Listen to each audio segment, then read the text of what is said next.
레위기 24장을 찾아보세요. 레위기 24장. 이제 떡은 어떻게 만들었는가? 24장. 떡 만드는 법.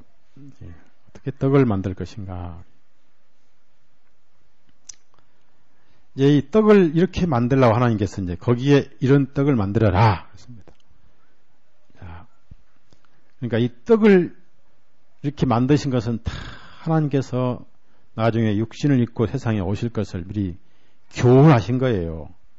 우리가 구원 안 받았으면 이렇게 아무리 읽어봐야 기껏 찰떡 못떡밖에 생각이 안 나죠. 근데 참 은혜로운 말씀이죠. 자, 우선 5절에서 9절 같이 읽습니다. 너는 고운 가루를 취하여 떡 12를 굽되 매 덩이를 에바 10분의 2로 하여 여호와 앞 순결한 상위 2줄로 한 줄에 6씩 진설하고 너는 또 그 줄 위에 두어 기념물로 여호와 앞 화제를 삼을 것이며 항상 매 안식일에 이 떡을 여호와 앞에 진설할지니 이는 이스라엘 자손을 위한 것이요 영원한 언약이니라. 이 떡은 아론과 그 자손에게 돌리고 그들은 그것을 거룩한 곳에서 먹을지니 이는 여호와의 화제종 그에게 돌린 것으로 지극히 거룩함이니라. 이는 영원한 규례니라. 저는 이 말씀을 읽고 참 오묘하신 분이구나, 참 신기하신 분이구나 라고 생각을 많이 했습니다. 자, 우선 떡의 재료는 고운 밀가루입니다. 고운 가루예요. 자, 한국에는 옛날 밀가루로 빵을 많이 만들었고, 또 쌀 가루 가지고 만든 게 시루떡이죠. 시루떡. 그 시루떡 참 맛있더라고요. 지난번에 언제 그 시루떡. 근데 집에 갖다 놨는데 누가 다 먹어버려서, 아니 내가 분명히 그 시루떡 갖다가 먹고 냉장고에 넣어놨는데 다음날 먹으려고 보니까 다 먹어버렸어요. 범인을 찾아라 했더니 우리 여동생들이 다 먹어보더라.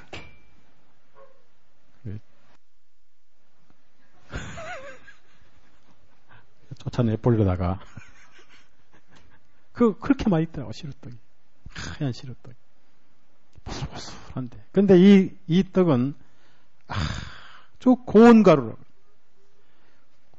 마태복음 13장에 누룩을 섞은 가루는 굵은 가루입니다. 이 가루는 고운 가루예요. 너무 부드럽고 순한 가루예요. 예수님의 철저한 인성을 의미합니다. 깨지시고 부서지시고 갈아지시고 완전히 하나님 앞에 순종하시는 고운 가루이신 예수님이 먹는 자가 그렇게 부드럽게 편안하게 먹을 수밖에 없어. 너무 좋으신 분이에요. 이것을 가지고 떡을 만드는데, 자, 우선 12개를 구워야 된다. 12는 구약에는 이스라엘 12지파이고 신약에는 12제자인데 12지파 속에 인류가 다 들어있고 12제자 속에 인류가 다 들어있는 거예요. 하나님의 양식을 먼저 하나님 것입니다. 하나님이 먼저 먹는 거예요. 온 세상 사람이 구원받는 게 하나님의 양식이죠. 그렇죠? 하나님 먼저 잡수신 12덩이. 동시에 6덩어리씩 두 줄로 나요. 그럼 예수님이 세상에 계시는, 세상에 오신 세상을 위한 떡이었는데 우선 이 떡은 불에 구워야 돼요. 고난을 상징하죠. 자, 이스라엘 땅은요, 떡은요, 이렇게 아무것도 안 섞어요. 방부제 소금이고 아무것도 안 섞고 깨끗한 고운 가루를 가지고 이제 이렇게 반죽해서 불에다 구워요. 그럼 이게 울퉁불퉁해지면서 약간 나온 쪽은 불에 타죠. 그러면 약간 울퉁불퉁한 쪽에 까맣게 불에 타서 보면은 뭘 의미합니까? 우리 예수님 고난받을 때 상처를, 사방에 채찍을 맞으시고 고난당하시고 이것이 부서졌을 때 우리 주님 몸이 부서지고 깨지시고 쪼개지시고 고난을 상징하죠. 그게 이제 굽는데 여기에는 한 덩어리의 양이 얼마냐 이게 나와 있네요. 여기는 한 덩어리가 나와 있고 출애굽기는 나와 있지 않는데 여기는 한 덩어리가 얼마입니까? 에바 10분의 2라면 어떻습니까? 이것이 바로 한 오멜입니다. 한 오멜. 자, 그러면 한 오멜은 어떻습니까? 한 오멜.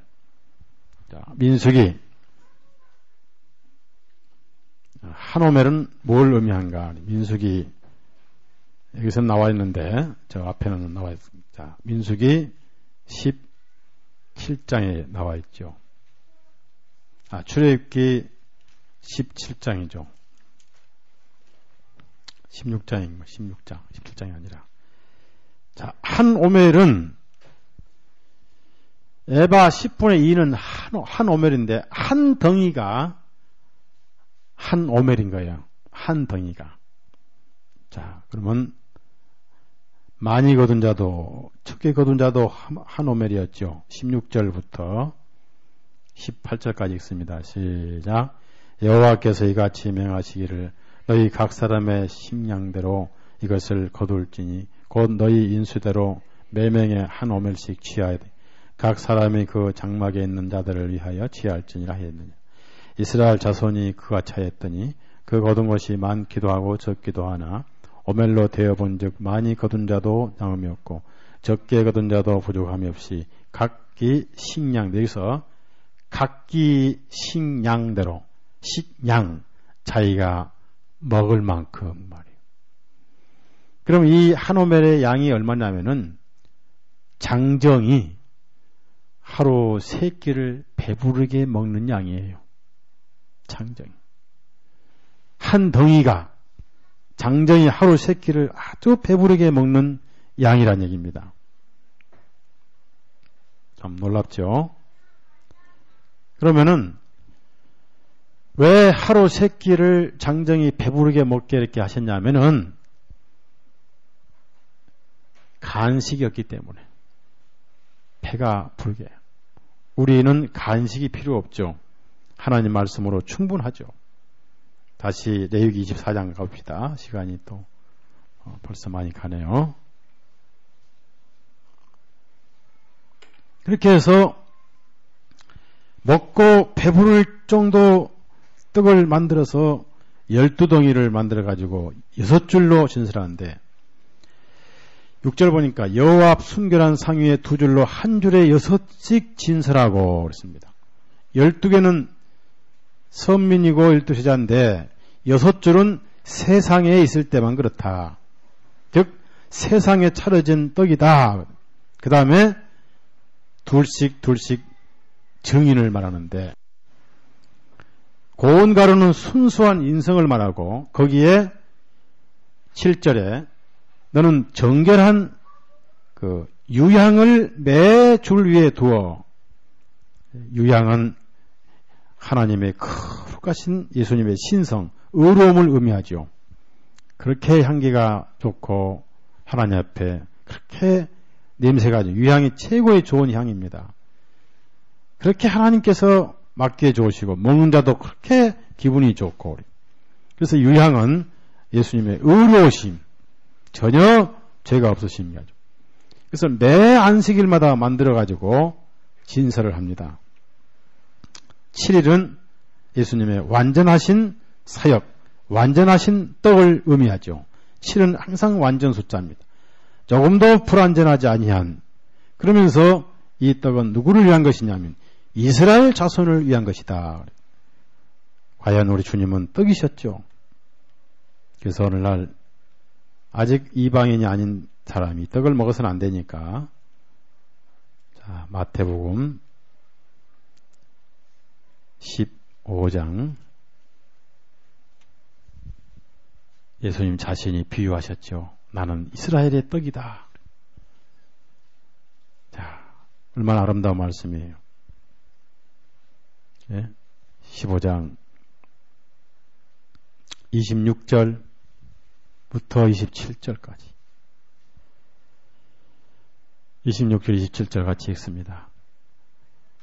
대답하시하여 가라사대 자녀의 떡을 취하여 개들에게 던짐이 마땅치 아니하니라. 여자가 가로되 주여 올소이다마는 개들도 제 주인의 상에서 떨어지는 부스러기를 먹는 자, 나는 자녀의 떡이다. 이스라엘에게 3년 반 동안 차려진 떡이다. 떡상이 되시고 동시에 떡이 되신 예수님입니다. 그래서 죄를 모르는 자는 개들이다 그랬어요. 왜 죄를 모르는 자를 개들이라고 그럽니까? 예? 왜 죄를 모르는 자를 개라고 그러겠어요? 개들과 술객자들과 예? 더러운 것을 알아야 몰라요. 죄됨을 모르는 자를 개라고 그래요.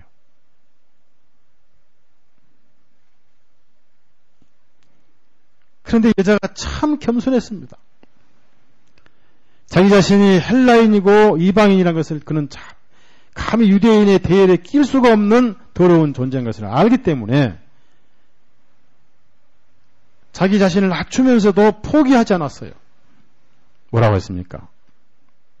주여 옳습니다. 하지만 내가 개지만 개들도 떨어진 걸 먹지 않냐. 이 여자 지혜로운 대답을 합니다. 개들도 주인의 상에서 떨어지는 부스러기를 먹지 않습니까? 그러니 저는 비록 자녀가 아니라도 개지만은 부스러기는 있지 않습니까? 그 말이에요. 여기 주님 마음이 감동을 하신 거예요.